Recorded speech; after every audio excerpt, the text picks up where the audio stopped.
listening to The Starting Zone, a podcast about World of Warcraft and the people who play it. And now, here are your hosts.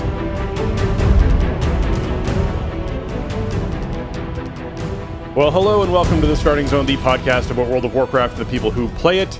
Today is April 12th, 2022, and my name is Spencer Downey. Thank you so much for listening and subscribing to the podcast. I'm joined today, as always, by my co-host, Jason Lucas. Jason, how are you doing on this fine Tuesday? Spencer, hello. It's a beautiful spring day in my neck of the woods, and it's a very exciting week for World of Warcraft, and we're on the precipice of an even more exciting one. So, just a great time to be alive and playing WoW, I guess. I don't know. That's the way I'm feeling right now. Having a really fun time with the game of late, looking forward to what's coming our way, and it's good because I didn't know if I would be here anytime soon, and I definitely am. Good. Yeah, I'm also enjoying my time in the game. I'm enjoying my time in the game enough that I need to find new goals because I keep accomplishing the goals that I set for myself. And so I need to take a little bit of time and sort of go through like my achievements and my mount collecting and that kind of stuff and be like, what are the things that I just want to do on a regular basis? Because as you know, there isn't a big AP grind or something like that in this expansion. So it means that my daily loop is getting smaller and smaller and smaller over time, and I'm now hitting that point where I'm kind of logging in and running in circles and thinking about what I want to do and not being sure. I need to set some new goals for that kind of stuff. But before we dive too deep into World of Warcraft, Jason, what's our ABK news? Oh my goodness. Actually, there's some really big news this week, and it's that kind of thing where it's really good news with a nugget of really sinister bad news nestled inside of it. The other day, Activision Blizzard... Yeah, they announced that they would be converting 1,100 contract QA positions to full-time with a minimum wage of $20 an hour. So this is the good news. Mm-hmm. You know, the industry at large, the video game publishing has sort of a long history of abusing QA, short-term kind of predatory contracts and low wages versus, full-time employment, permanent employment, etc. So this is one of the biggest players in the game, moving almost all of their QA away from that contract model and into in-house employees. That's a huge win for the people that work under the Activision Blizzard umbrella in QA. And it's really great to see. Well, and I want to emphasize that this means these people are getting benefits. These people are getting that's the advantage to that for sure. Yep. Is the full-time is huge.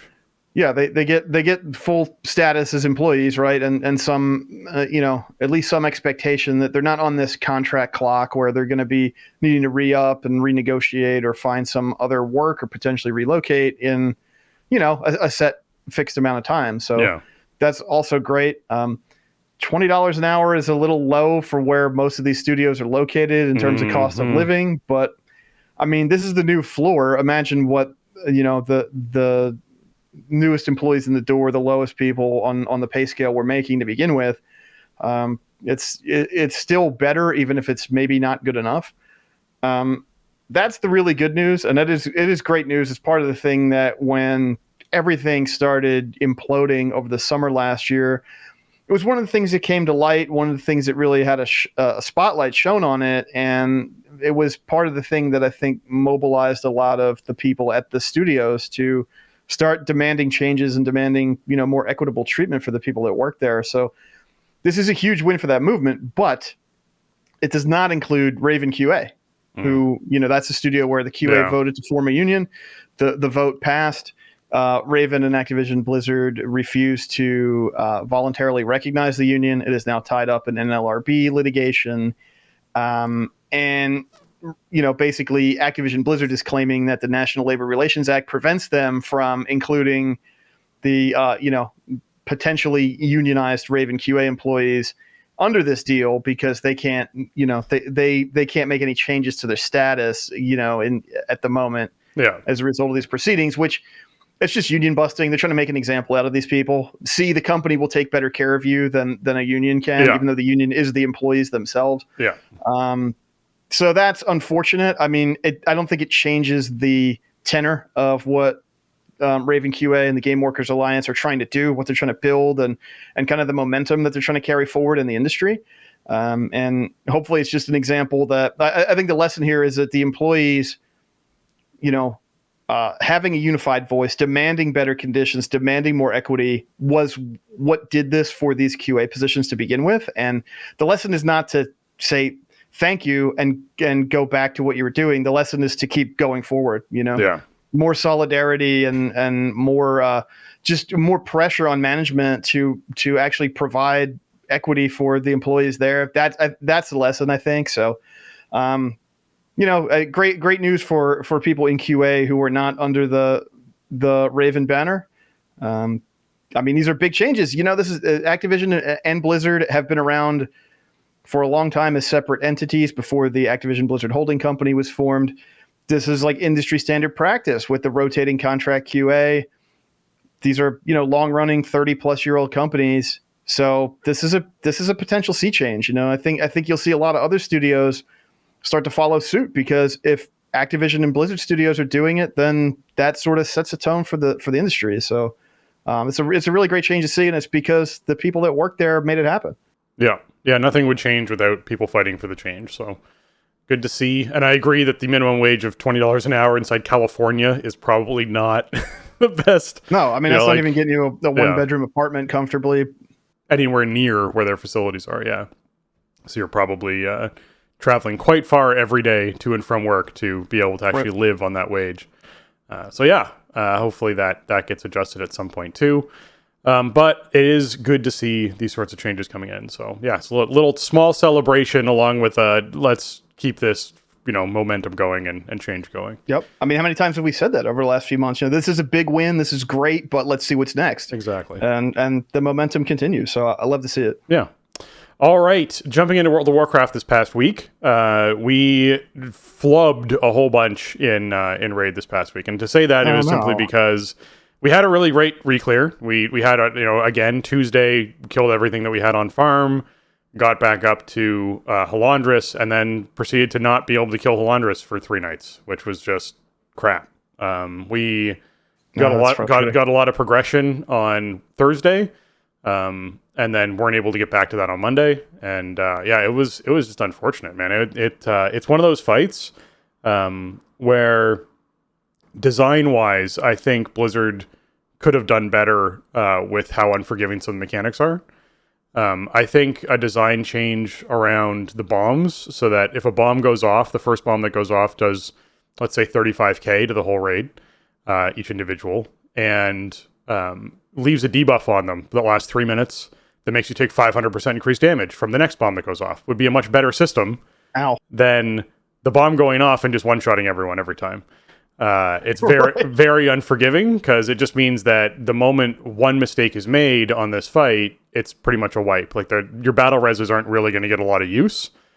Typically, the first time someone dies, it's just, okay, well, everyone died, let's start over again. And that's unfortunate. Yes, there is coordinating and people covering other people's bombs you can do, but the windows are so tight on things that it makes it much more difficult. Now, obviously, there's other changes they can make. They can do things like extending the bomb timer without extending the debuff duration between when you can pick up bombs, which means people can drop bombs much sooner and have more time to pick them up. That's another change they could do. But in general, this fight to me is a weird fight to be the middle of the raid, simply because a lot of teams right now are still putting in like 150 to 250 pulls on this boss before they're seeing a kill. And then they're killing Anduin in under 100. They're killing Rygolon in under 100. They're killing, and you're like, okay. And then you get to Jailer, and Jailer took 150 for some of these top teams. And you're like, okay, why is it Halandris is the 200 plus pull boss? Like, what is this? Like, it's like it's Ashvane syndrome, right? And they have adjusted it a bit, but it probably still needs to keep going. Yeah.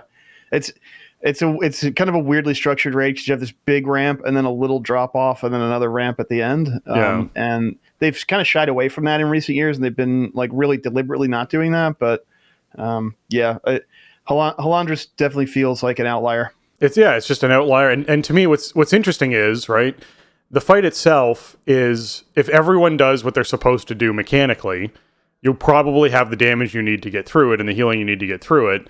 So everyone just has to play perfectly inside one pull and the boss dies.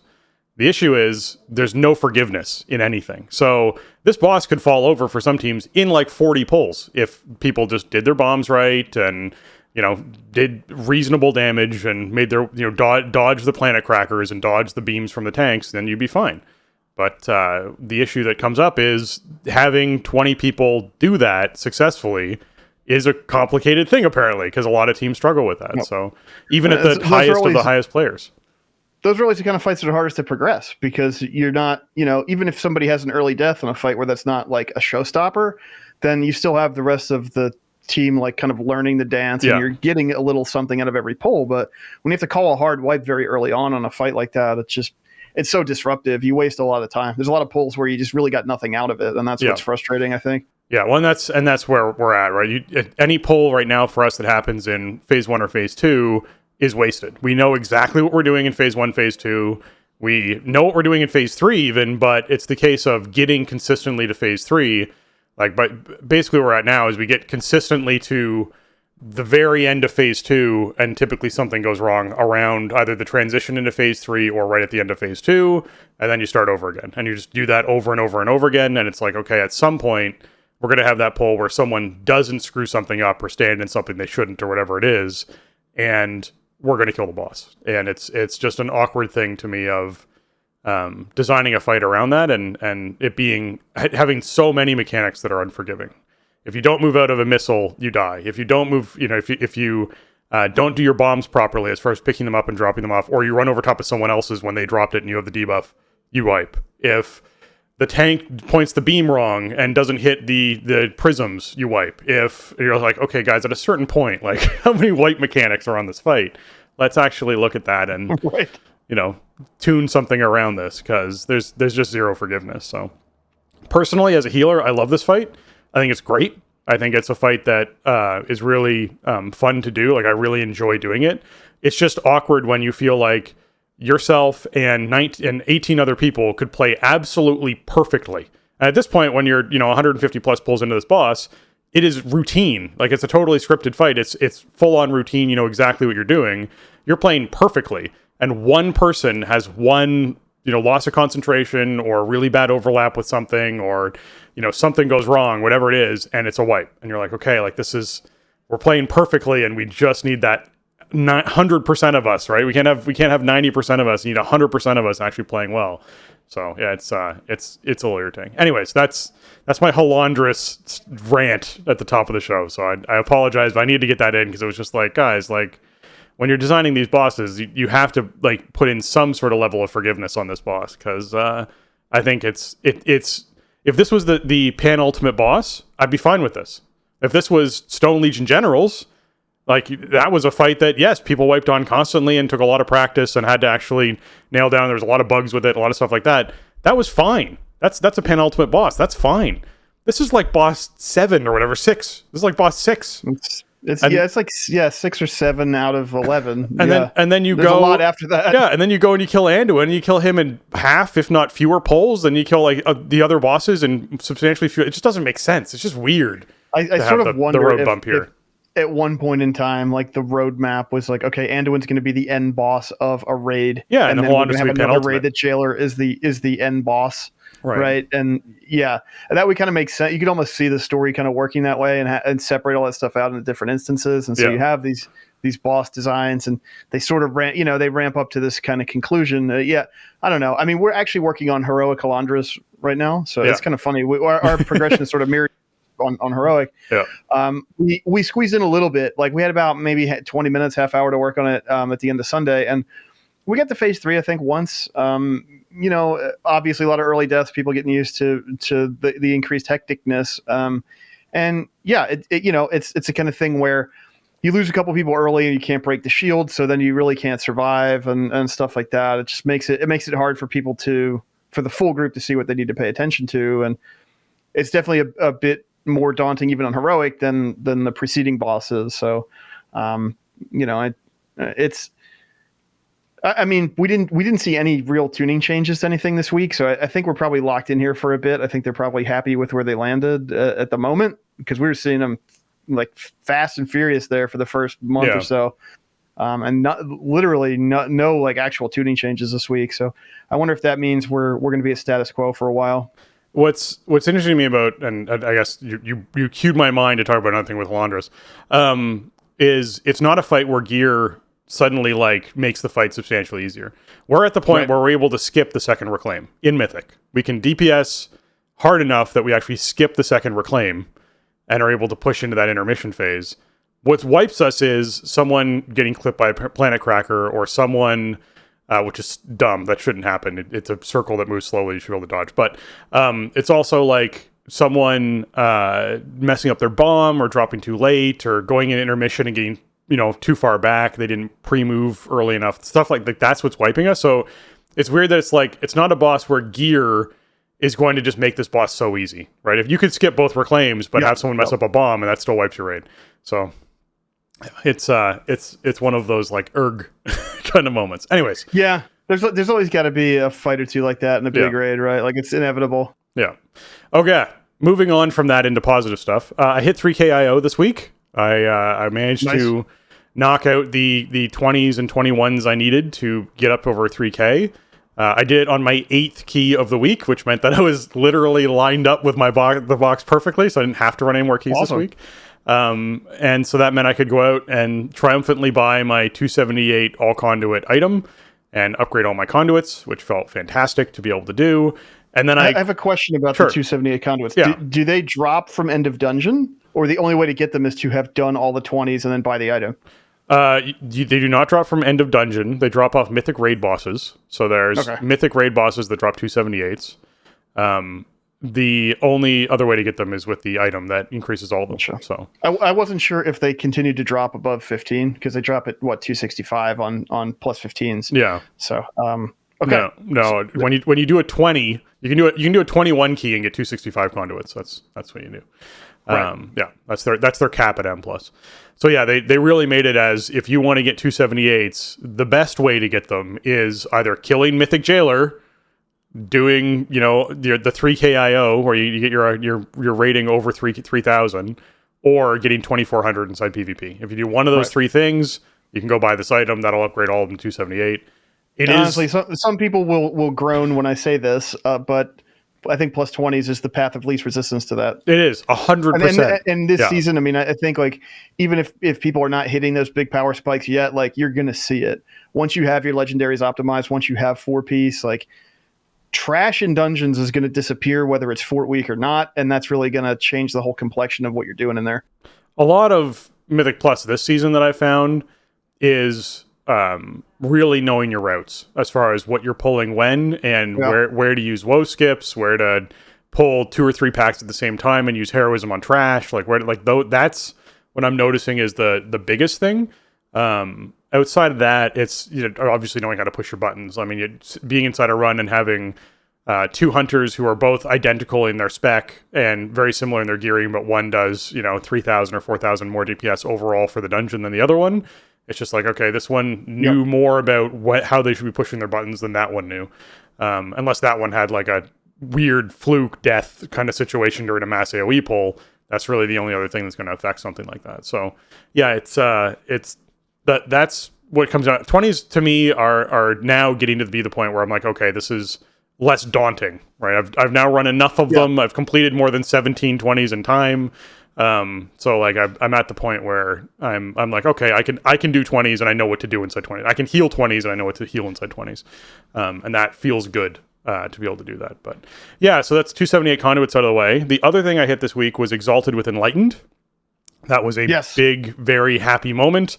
Bought my 40,000 gold infinite augment rune so I could finish liquidating. I'd already started liquidating my augment runes leading up to this, but I was down to the point where I think I had like 60 left because I'm like, that's enough for like 2 nights of raid.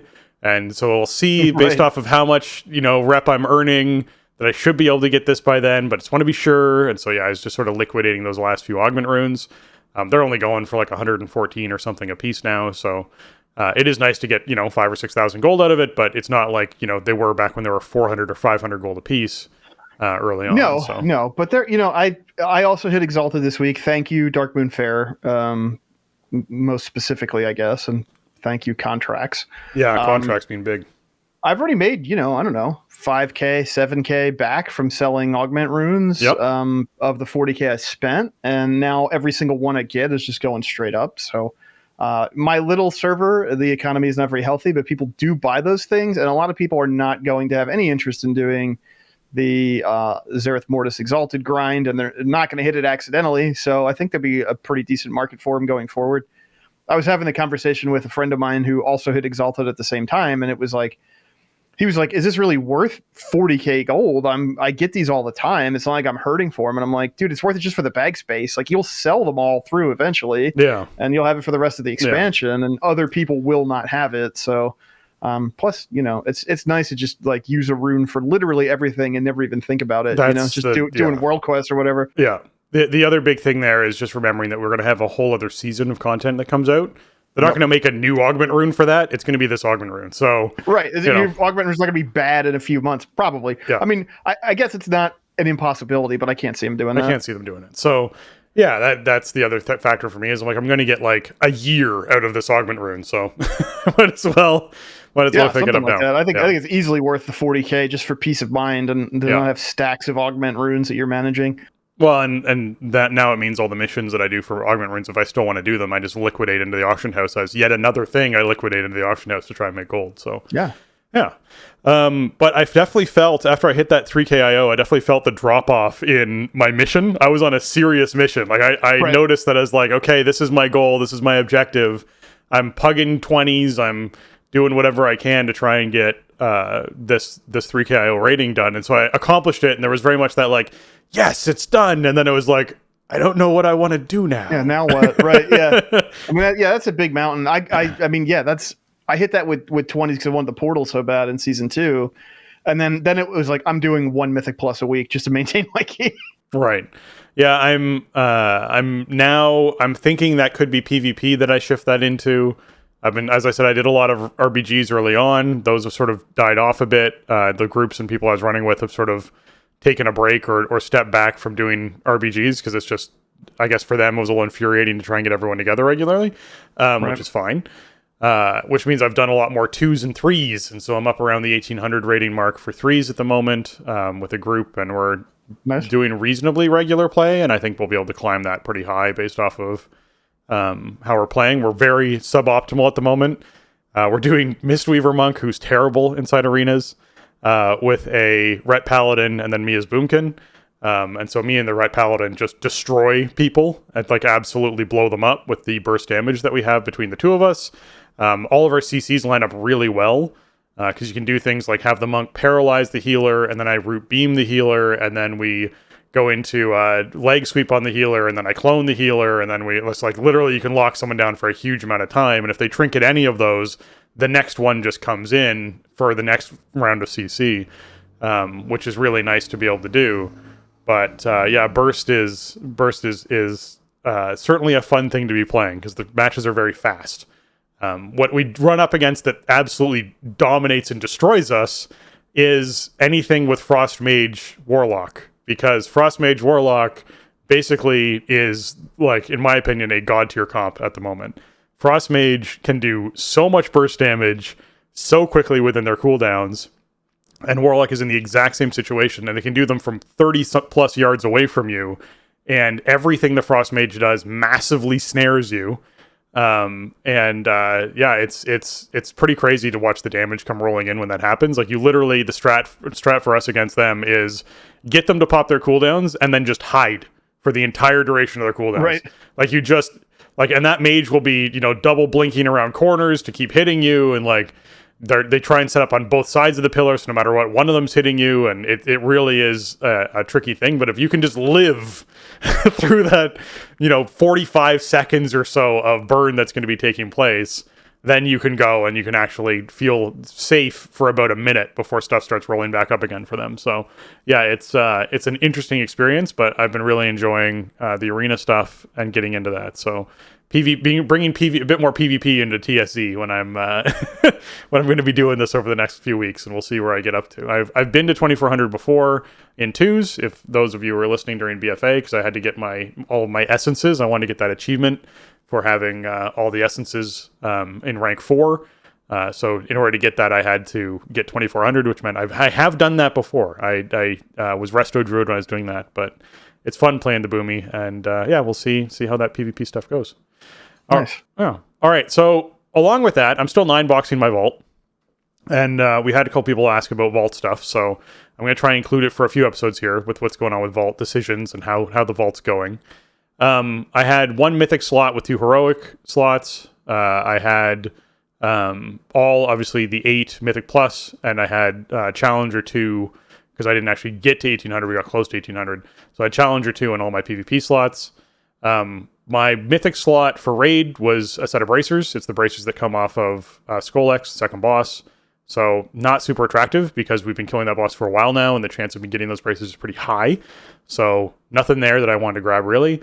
The other 2 heroic pieces aren't attractive either. From raid, from M+, there's a ring that's terrible stats for me, so I just never take it. A set of gloves, 278. So there's a potential catalyst item of if I take the gloves, I could technically upgrade them to 278 tier gloves, which is Lahuvium gloves. We are currently killing Lahuvium, although I haven't been in for it yet because I was actually sick the first night we progged on it. We're just running kill comps, which means the first time we killed it, we just bring the same composition back every week to make sure we get through it quickly. So that's a possibility. I could definitely upgrade to 278 tier gloves with Catalyst this week. And then I had 278 shoulders, which I actually, as we talked about last week, I looted Mythic 278 shoulders out of my box last week, and there were 278 because they came from Mythic Plus, as opposed to coming from the raid box, which would have made them 285. So really the gloves are like the main thing there. And then inside the PvP row, a ring that I don't need, a set of gloves, which I guess I could upgrade to PvP tier gloves, so there's like something there. And then a chest piece that's a 262 chest piece that has leech on it, which is pretty attractive. But again, I would then have to grind enough PvP rating to be able to upgrade this chest piece high enough to make it really viable inside raid. So it's 262 right now. I would need to hit 1800 to make it 265, and then I'd have to continue going up over 21 to get up into the 270s, which is when it gets close to my 272 chest, which is the heroic chest that I'm currently wearing. So it's tricky, right? Like if I knew 100% I could be 2400 this week, sure, yeah, chess piece would be a nice decision. But not knowing that, it means it's like a very big mystery item, which means that I think what I'm leaning towards is I haven't chosen an option yet, because this is the decision I was making, is I want to go to raid and we want to kill Skolex. And if I'm in for Skolex and we kill Skolex and I get bracers, obviously, I just take gloves, upgrade gloves. That's my tier piece. If we go to raid and we don't, well, I guess if I'm not in for Skolex, or if we kill Skolex and I don't get the bracers, I think the bracers might be the best option for me, because I have, M+ gloves that I can upgrade. I have even M+ bracers I could upgrade, that I could roll over to being mythic and still gain some item level on the gloves and know that they're good secondary stats. But the bracers from Devourer's Sandboard Hidebinders are just the best stats for me out there, bracers wise. So I sort of lean that way too. The trickiest part for this is I've been saving for Creation Catalyst for a while. So I actually have a cloak that I'm wearing right now that I've upgraded through Valor. It's 272 and rolled Leech. And the cloak that and this is something that we'll highlight when we get to the Creation Catalyst area. The cloak that, if I put the cloak into Creation Catalyst, it actually becomes the best in slot cloak in the game, as far as secondary stats go for me. And it keeps the Leech. So like, part of me is like, hey, I want to use my Creation Catalyst at some point just on this cloak to just get the best secondaries on it possible, keep the Leech, and have a 272 cloak that's just amazing. So it's tricky, but I think what I'm going to end up doing is, what I said. Go to raid, see if Skolex drops bracers, doesn't drop bracers. I probably then have a much bigger decision to make between bracers and gloves. So yeah, that's where my vault is at this week. Yeah, I ended up with 6 choices because I ended up doing 8 dungeons, which is the first time I ever maxed out the dungeon row. Nice. Because I don't know, I had some time, so I sat down and did it. I ended up doing Streets of Wonder, I think 3 or 4 times for those 8s, because everybody that I play with, it's all the keys we got last week. I think they were like, hey, we nerfed this, so come have keys for it. Did you go really left at all? Did you go do the left road at all? I don't think we did. But we didn't have much issues doing whatever we were doing in there for the most part. I felt like I hadn't done it pre-nerf, so I had no basis for comparison. Right. there were a couple mobs in there that were a little nasty, but overall, it was a fort week, so if something's big or it has some big spell cast, that's going to be something you need to pay attention to. But Yeah. like we went in there with a healer who had literally never done the dungeon at all and timed it, first look. So I think the tuning on that is pretty good. So I did pick up some rating last week, but I just couldn't get the keys I needed, so I'm still sitting at 2250. But yeah, all my choices were super underwhelming, unfortunately. I ended up taking a 278 weapon with bad stats, but at least it had speed on it. And I can kind of sacrifice the stats at this point as my item level increases. I can sacrifice some of that haste for some stats that do some other stuff other than raw throughput. But it's just so frustrating. It's the second time I've been offered that weapon. I neglected to take that weapon last week, and then I get it again in the box. Yeah. I was offered a raid neck that was not good, a raid cloak that I already have, a normal mode shield when I have a 272 shield. I was offered a 278 shield but again, it was a minor item level upgrade, but the stats were worse, so it was not appealing for a choice. And then my other 278 piece was gloves, which I have 272 gloves that are better statted, and the gloves are the one piece of the Prot Warrior set you really don't want to wear because the stats are poor. So I was just kind of boxed into a corner where it's like, okay, my options here are to take an item level upgrade on a weapon that isn't really what I want, or take coins again. So I figured I would take the weapon. At least I have a max item level weapon. It does have, speed is a really good tertiary for a tank that needs to move around a lot. And it's not like I'm now below some critical haste breakpoint or something. I did have some end of dungeon drop legs sitting around that I used my catalyst charge this week to get them up to 272 set item. So that's like somewhat situated. I do have a respectable two piece at this point, head and shoulders from raid drops last week. So that's nice. If I can get some luck with chest token this week, then I can actually have a 4-piece bonus that I feel good about, which would be incredible. If not, I have a low item level but acceptable chest to convert next week. So no matter what happens, by next reset, I'll have 4-piece situated, even if it's not exactly what I want. Right. But my vault frustration continues. I really just wish there was more deterministic loot in this game from somewhere. Just relying on dice rolls, no matter how many die they give you to roll, it's always going to feel bad sometimes, right? I think that's really what it comes down to. And yeah, there'd be less excitement if I was just pulling currency out every week and counting the weeks until I could get the thing I want. But at least I would know I have it. I have felt no excitement out of the vault the last few weeks, just only frustration. I think the vault is good. I think it's better than what we had in BFA, for example, in terms of the item reward. I do think the residuum was very good in BFA. But yeah, just frustration there continues. The one saving grace is this past week they made a change to Creation Catalyst before it came out that made the Shadow Worn Relic gear, the 246 gear, actually work inside the Catalyst. So at least for like players who are absolutely stuck, they can actually buy up some of the gear with the Shadow Worn Relics and like get 246 tier. Just the Sandworn Relics. Yeah, Sandworn. Yes, that's what I was saying.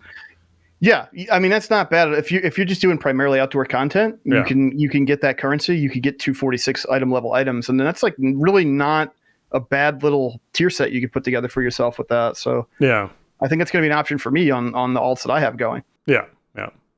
All right. Well, with that, Jason, let's jump into what's going on this week. I need to talk about normal jailer. I actually did the jailer fight this week. So I did too. I talked about this too. Yeah. Sure. Yeah, this works. We hadn't seen it before last week. I actually thought it was great. I think it's the best normal boss they've done in like 2 expansions or more. It reads really well. I mean, obviously, some people, there's a learning curve with the holes in the floor, not falling to your death, but it's area denial just like anything else. In other fights, I really like the way it uses the environment and the pillars come up and you kind of use them to your advantage and you create LOS, you create different spacing, and then you kind of use it wisely. I like the fact that it felt like a big kind of epic fight without being a 13-minute marathon interspersed with cutscenes and just really breaking up your rhythm. And I felt like it flowed pretty well. It's a kind of fight where it has some punishing mechanics off the bat, and then they kind of rotate.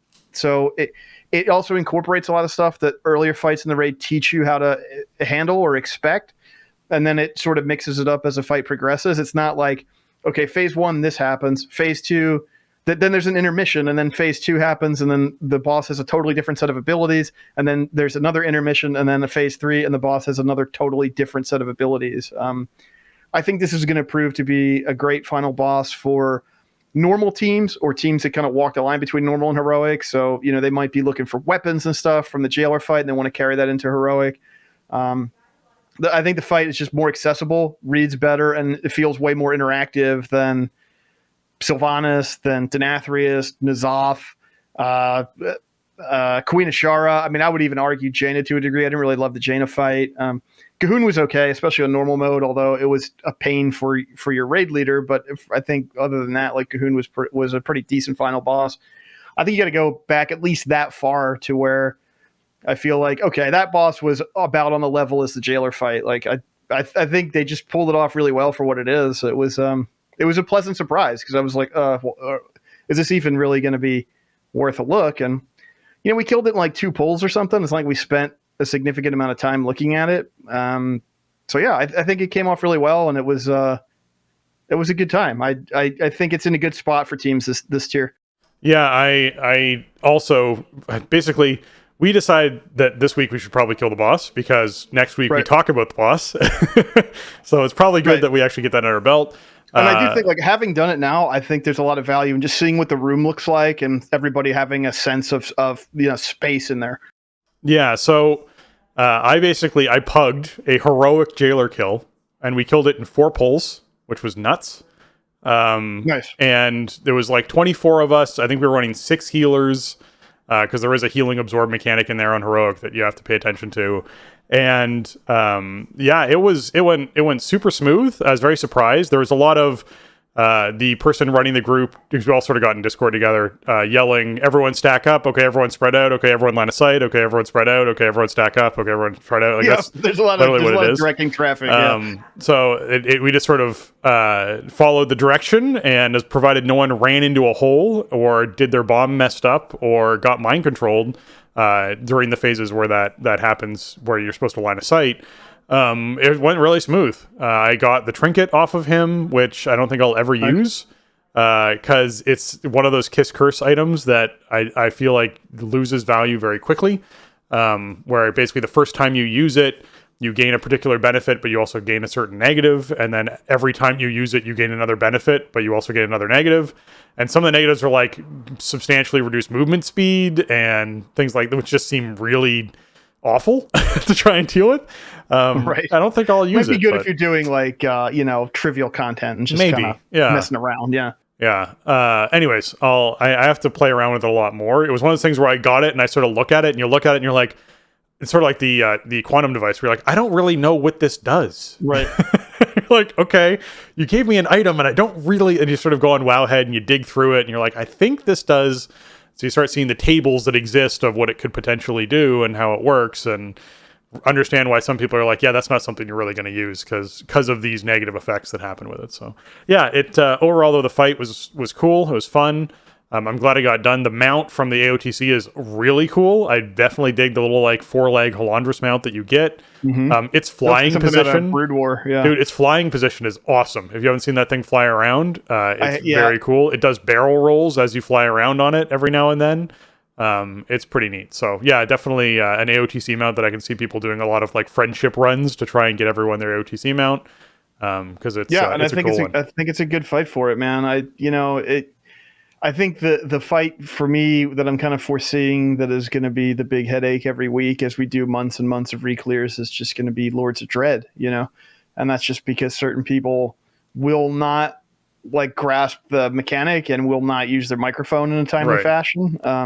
And so maybe we'll get better tools for that as it goes along, or maybe enough people will stick around for long enough that I'm not constantly introducing new people to the fight. Right.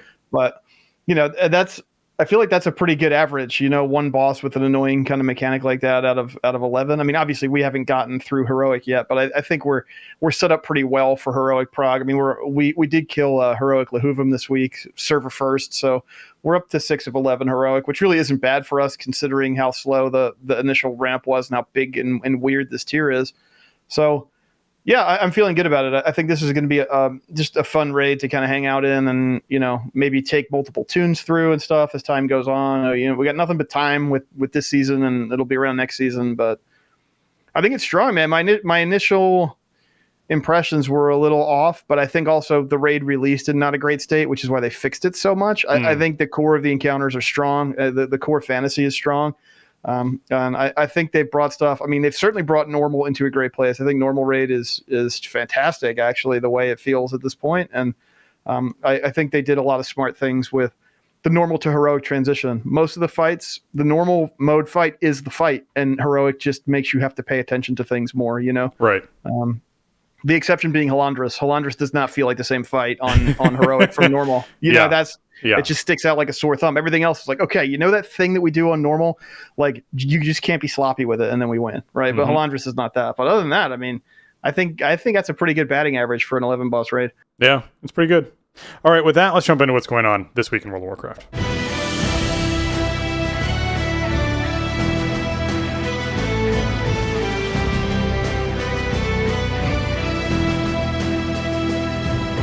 All right, this week in WoW, it is the Legion Time Walking event, and this means that the Sign of Legion is up, where Legion reputation gains from combat and quests are increased by 50%, and of course, Time Walking versions are available for Blackrock Hold, Court of Stars, Darkheart Thicket, Eye of Ashara, Neltharian's Lair, and Vault of the Wardens, and these versions drop 210 eye-level gear, and remember that there's the mount and toy and cosmetics and everything from the vendor for Time Walking badges. And then there's 2 quests that you pick up. The first quest is to complete 5 Time Walking dungeons, and that gives you a cache of normal Sofo gear. And the second quest, also that's just off to the right of the first quest inside of Oribos, is a quest to complete 1 Keystone dungeon, because obviously Legion Time Walking comes with Legion Mythic Plus Time Walking. And if you complete that 1 Keystone dungeon, you get 100 Time Worn badges, 250 Valor, which is a huge amount of Valor for your weekly cap, and 250 Anima. So overall, this week is going to be pretty cool to check out. The Legion Time Walking affixes are Tyrannical, Bursting, and Volcanic. So if you're looking to jump into Legion, you'll be dealing with Tyrannical, Bursting, Volcanic, which actually isn't that bad because your trash is going to die quickly, so you have to manage Bursting a little bit. But, Tyrannical bosses in Legion, the bosses were pretty cool to begin with. Some of them are going to be a bit punishing with Tyrannical, but in general, it's going to be pretty cool. Volcanic is like a non-affix. As long as you're dodging stuff, you're fine. And then Infernal is the seasonal affix for Legion. So basically, it means that there's these beacons that are available near bosses, and you activate them before you engage a boss to trigger Legion Invasion, or if you engage the boss, it just activates automatically and triggers a Legion Invasion, and you fight the mobs that come out of that. Overall, it's a great week for Legion Time Walking if that's something you want to jump into. Time Walking Mythic Plus, get yourself that normal piece of gear. It cannot roll tier, so don't expect to get tier gear out of that normal Sofo cache, but you also have all this gear that drops out of Legion Time Walking. So I know there's people out there who are talking about a couple of trinkets, particularly for melee DPS, that are very attractive trinkets, if that's something you're looking to get some, 265 versions of, or whatever, or upgradable up to 272, that's certainly something you can choose to do and check out. So definitely do some Legion. I'm going to be doing some Legion Time Walking. I'm just going to do a couple of keys. It'll be a good time. Well, I'm in super alt mode now. I even got my DK up to 60 this week. I leveled from 50 to 60 in like 2 days flat. I got her through the Zereth Mortis campaign. She got her free Unity. I'm just doing the whole thing, man. I'm doing everything with these tunes. I'm doing LFR for memories. I'm doing Torghast for memories. I'm doing heroic dungeons for memories. I'm just loading up. And so, yeah, that normal mode raid cache is pretty, that's pretty juicy for those tunes. These are great dungeons. In my humble opinion, some of the best dungeons of all time. Nelth's Lair, man, what a great dungeon that is. I always liked Vault of the Wardens too. Blackrock Hold it's a little twisty. It's a little tough with some Mythic Plus stuff, but I love the theming. Legion is a special time for me, for us, for the show. I think always. And yeah. I love I love the fact that these are in here now, and that Legion really left its mark on the game in a lot of ways. Obviously, we didn't mention the Mage Tower. The Mage Tower is up all the time now as of last week, so that is not tied to this event, but is there. The other thing I wanted to point out here is about the Sign of the Legion, right? That's a big bonus rep from quests. Legion was the first time we saw the the emissary bags come in where the bonus caches. So and those things had a lot of cool items in them. If there's stuff you're missing, or if you never really did it, you might want to do some Legion World Quests this week, and because you could rack up those bags pretty fast. 10K goes pretty fast when you have 50% extra rep, and you get some emissaries or whatever. It's amazing for that. So if there were mounts or something in particular that you didn't get out of your Legion rep bags, this is a great week to spend some time out there for sure. I think eventually I got everything I cared about. I did finally get my Storm Drake after all was said and done. It was well after Legion ended, but it was when they did one of the big rep bonus holidays during BFA after when the pandemic first started. I think like the first bag I went and got, I got my Storm Drake from the Valor Shard bags finally. Right. So yeah. I think I'm done with this, but that always makes me think of that. That's a really cool thing they added to time walking events, and it'll really pay dividends for Legion and the expansions that came after that have those repeatable rep bags. Yeah, it's definitely a bonus if those are mounts or pets or whatever you're still trying to collect. Get back out there and take advantage of that for sure. All right, weekly world boss this week. We got Nurgash Muck Form. It's a big dredger up in Revendreth. Dropping yourself some gear, some 200 eye level Covenant ability conduits, some 207 gear. Jason, what sort of memories are we seeing off of him? Well, Revendreth is the bad guy place, so you get the bad guy classes memories, of course. Frenzied Monstrosity for DKs, Erratic Felcore for Warlocks, and Ajakir's Madness for Warlocks. So DKs and Warlocks, if you're like me and you have some fresh level 60s and you don't have all your memories, even if you don't want to use these, you want to light up that UI panel. So go do the old world boss while you got a chance. Yeah, definitely. And then we have obviously Morgeth, the Tormentor of the Damned up. Both of these world bosses give you 500 anima, so that's a great huge chunk of anima if you're trying to buy anything with that stuff. And then, of course, there's Antros, and Antros is dropping your 259 eye level gear of your cloth legs and head, leather feet and chest, mail, waist and wrist, and plate, helm, and chest. I got the leather feet off of it today, which just means that I got some transmog, which is pretty cool. Just remembering there's all that unique transmog that comes off world bosses, so sometimes it's just worth killing them for that. But I know you got a chest piece. That was another option for you to upgrade in your creation catalyst.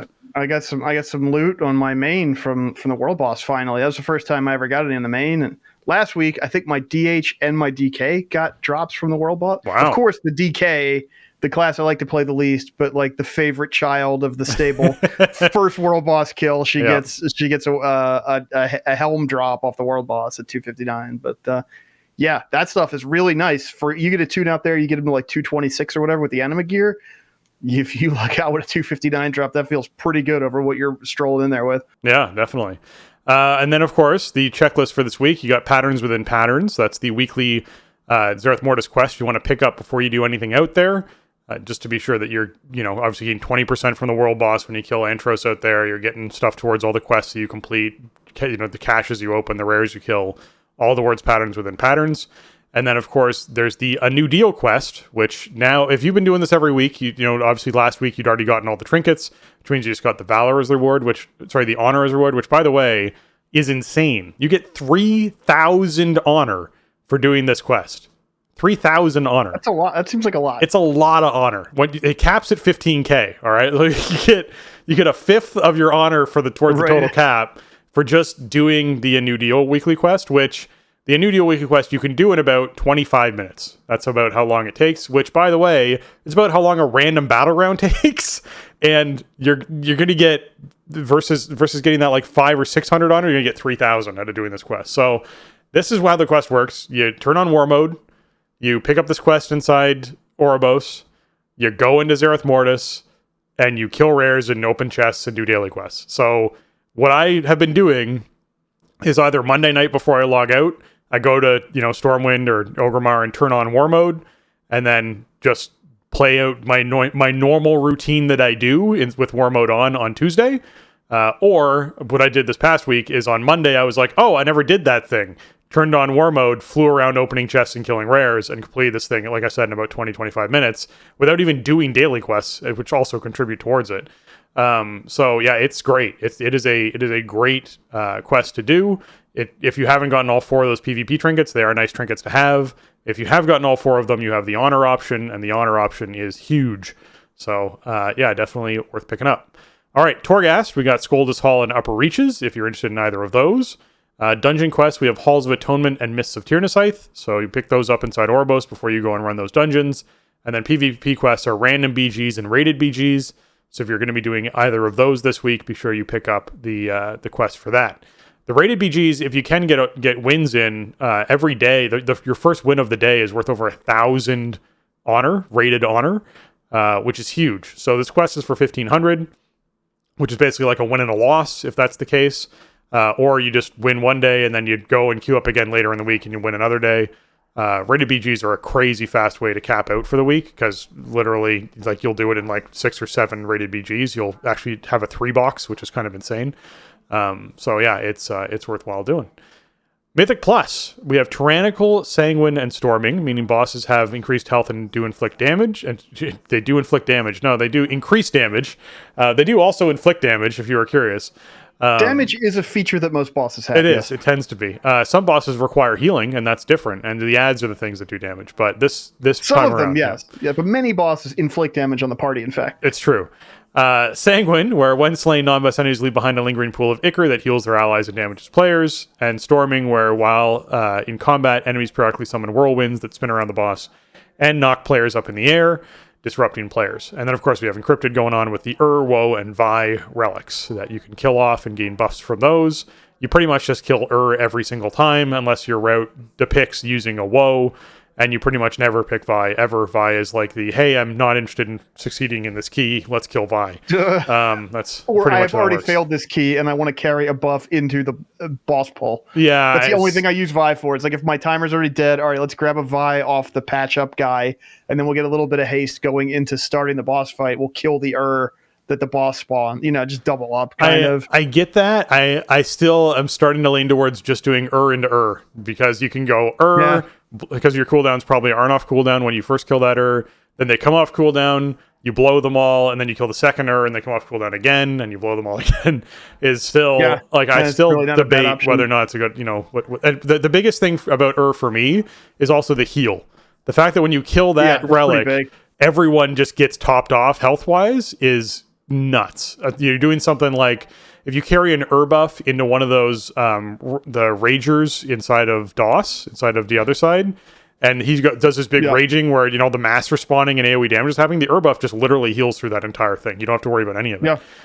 It's pretty crazy. So certainly something to consider as well. But yes, I think Vi needs something. It needs to be a little bit more competitive. I think and Woe have clearly found their niches. I think Woe is exactly what you want it to be. Yeah, it's not an option unless it's the option, and that's perfect for something that's like a displacement effect, essentially, right? Like you're still running around, but you're moving so fast, and you're stealth and all that, like.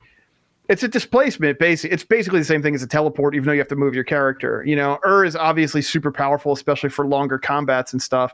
Vi is a good idea that it's not at parity with these other options. So, times where Vi is going to be even remotely attractive, it's just way too limited. I think they should buff it up, or maybe like change the way the orb that you summon works or something. Maybe change that into a different concept entirely, or make it last longer, or buff up its effect or something.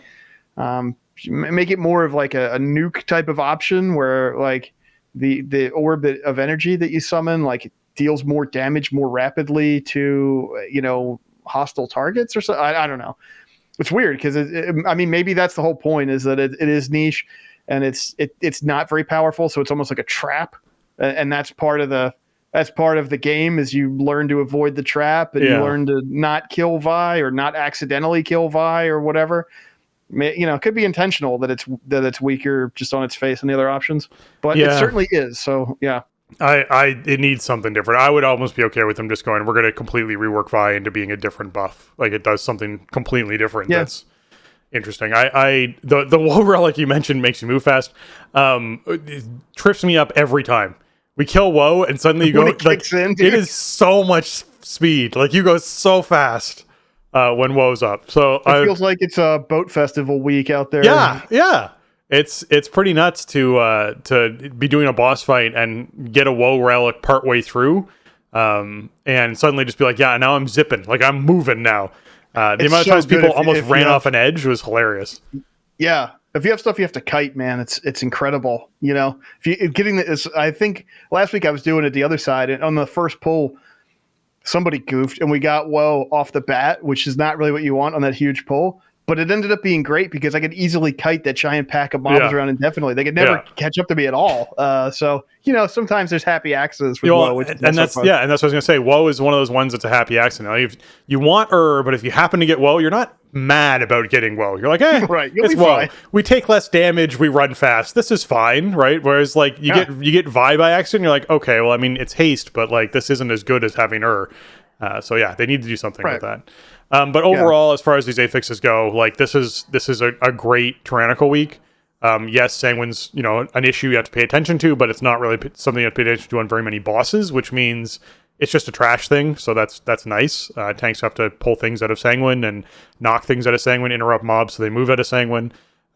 Tyrannical bosses are tyrannical bosses, like they are what they are. And then storming on a lot of bosses can be a problem if you get displaced, like knocked up in the air.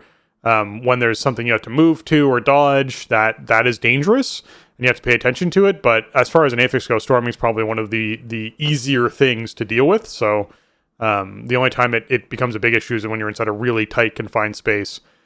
People trying to dodge them can be a bit of a problem. But yeah, this is a great week for Tyrannical. This is a great push week for people if they're trying to do it. Yeah, I agree. I think this is one of the combos you want to see on Tyrannical week, even though there is synergy between Storming and Tyrannical. But when Storming came out, dude, I think, did it come out in season 2? I was just like, yeah, this is horrendous. This is going to ruin my life. It also did a ton of damage. Like when it first came out, if it hit you, it was like 50% of your health. It was brutal. It did a ton of damage. It was out all the time. Every mob always had one out. They went in different directions. It could spawn and go clockwise or counterclockwise. Yeah, they could like change directions mid tornado. Yeah. That was fun. And they would persist until the timer ran out. Yeah. They rein that way in. They spawn less frequently. They always move in the same direction. They dissipate when somebody touches them. Yeah. So a lot of times, like on a week like this, a non-fort week, I'll be backtracking stuff to set up sanguine puddles and whatnot anyway. But I'll just eat storming tornadoes. I'll let it bounce me because I might be able to weave in some extra charges back to my target, which then activates my legendary and gives me some extra rage and stuff. I can use that. I can use the bounce strategically to actually benefit myself. And also that makes it safer for the rest of my team, right? I don't really mind being inconvenienced. That's my whole job as a tank in a dungeon anyway, right? Like I'm getting beat in the face. I got to position all of the mobs so everybody can have maximum fun. So whatever, I'll eat the storming tornadoes. It's not that disruptive for a warrior and it doesn't hurt really. So I'll try to keep them out of people's way. It also affects melee a lot more acutely than ranged. So ranged players can kind of set up safely away from it and just kind of keep cranking away.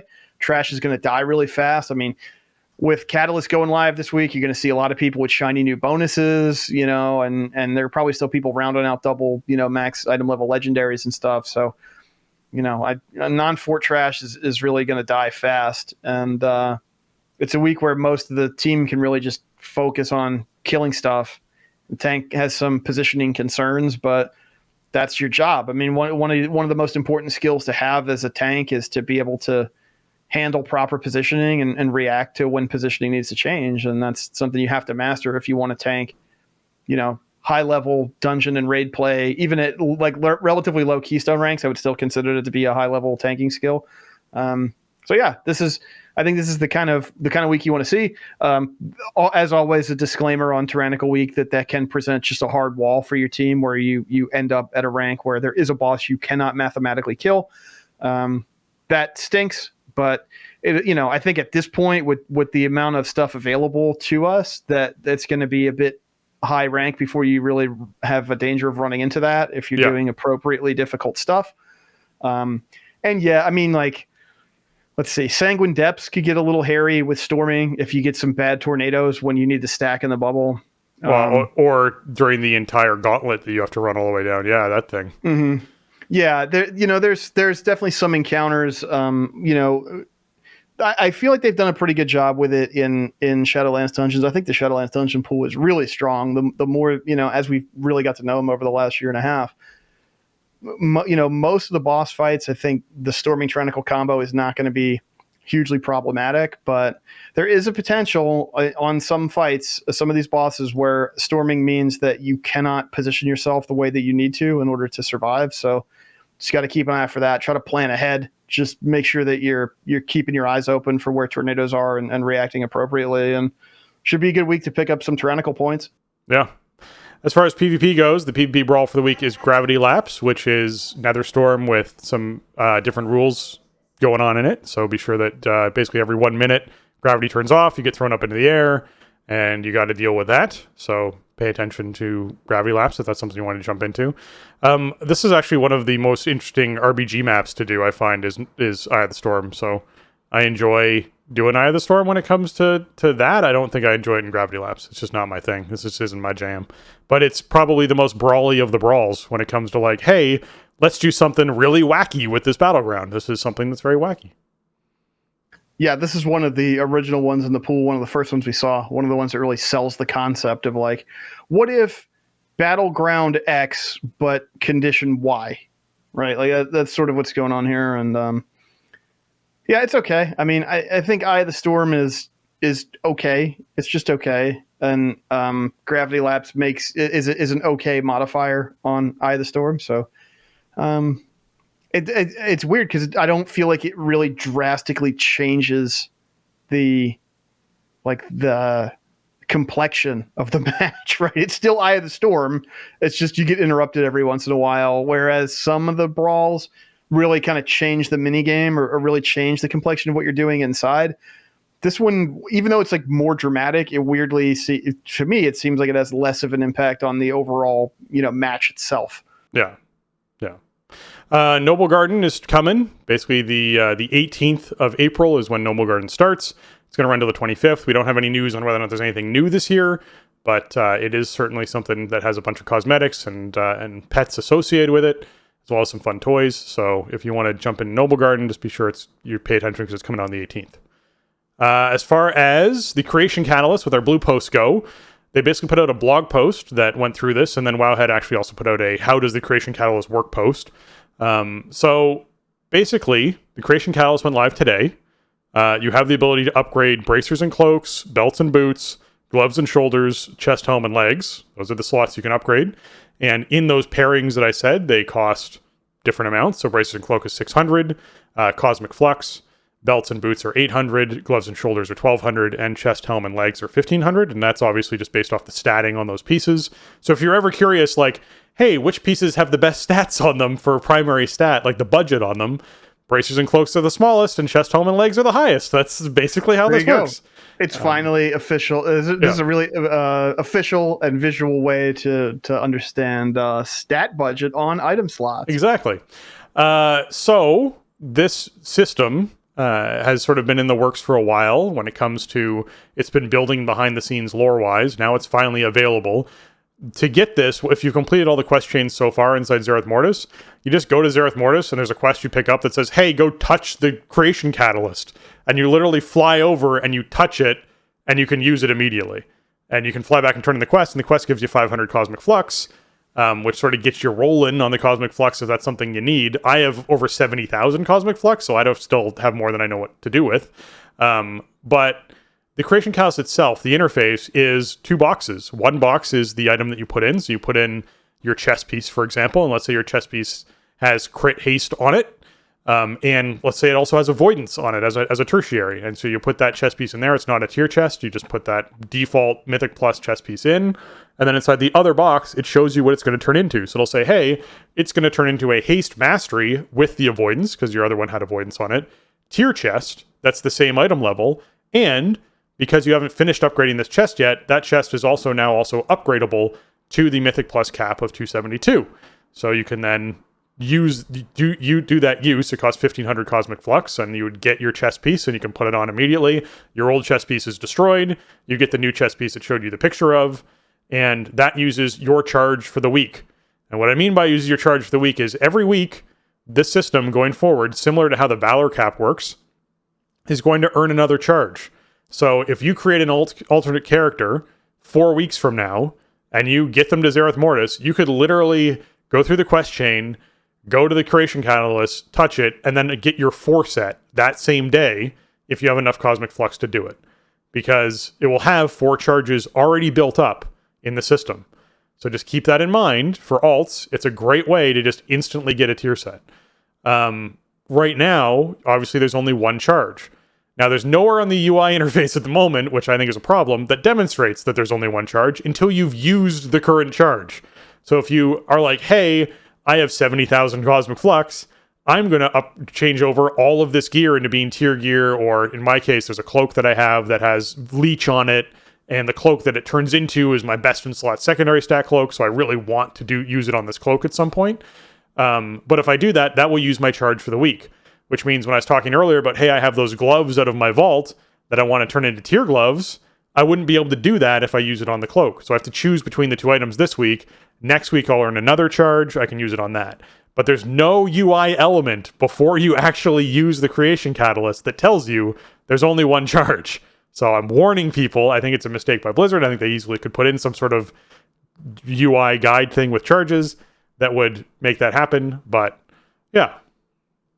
So yeah, that's basically I guess I would say for right now, like when they've told us that the refresh is going to ramp up and that we'll be able to get it.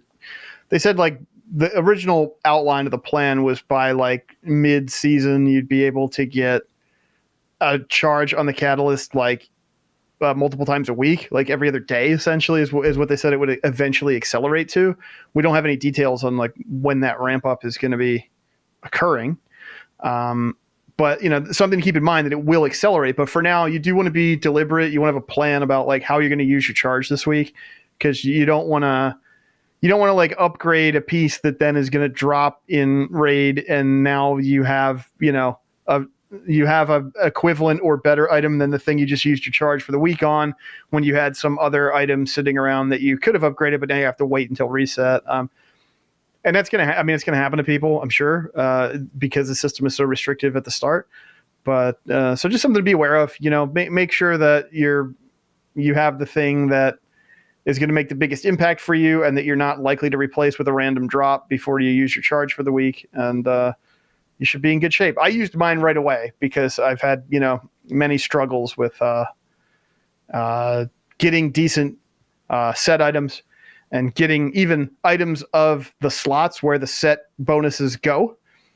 And this week was no exception to those struggles, but I had a dungeon drop legs sitting around. I'm not going to be killing anything that will get me higher than 272 item level legs this week.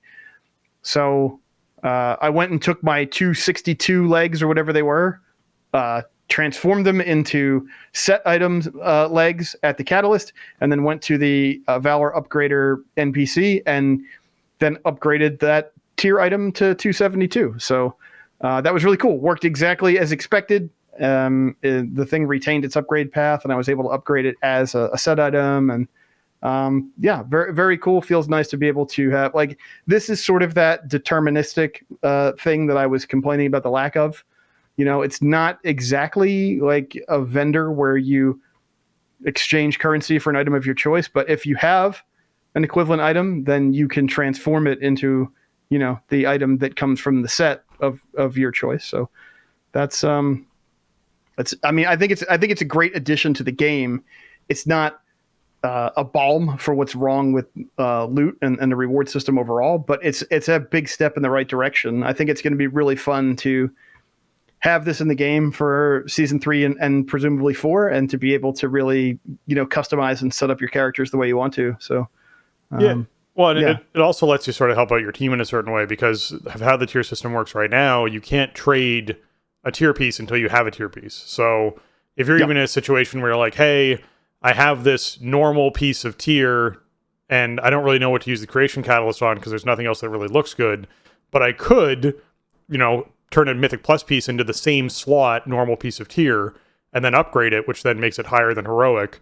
It means you can then trade Heroic pieces, which is great for your team because it sort of helps your team get the rest of their slots if there's people who are struggling in that way. So yeah, overall, tier is just going to be much more accessible to everyone going forward. And I've been sort of talking a bit about how PvP tier is going to be really, really strong inside PvP because it scales, which means that, hey, you put on that, even that 262 chest that I was talking about inside my vault becomes a 275 chest when I go into PvP. That's massive. So, people who are running 2400 eye level tier gear and I have 285 or whatever it is, or 290 eye level, I think it's 285 eye level PvP gear. That's a huge item level gap between them and someone who doesn't have those pieces.